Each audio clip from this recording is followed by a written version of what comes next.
Naglalakad tayo sa mga buwagan ng kaalaman.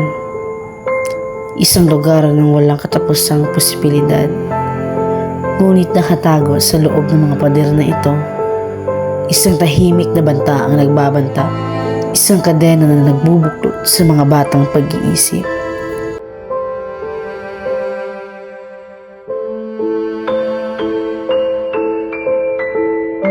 Ano bro, one game pa? Huwag na, tara skip. Huwag na, tara. Pagod na din.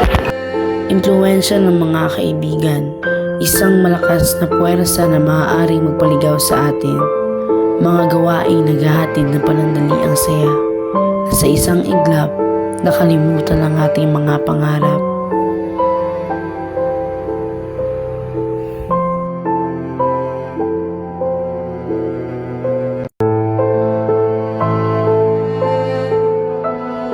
I think we should change. Pinapagalitan na kasi ng mama ko.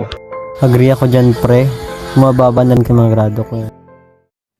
But we have a choice. We can choose to break free from the chains of addiction and peer pressure. We can choose to pursue our dreams and live a life full of meaning and purpose.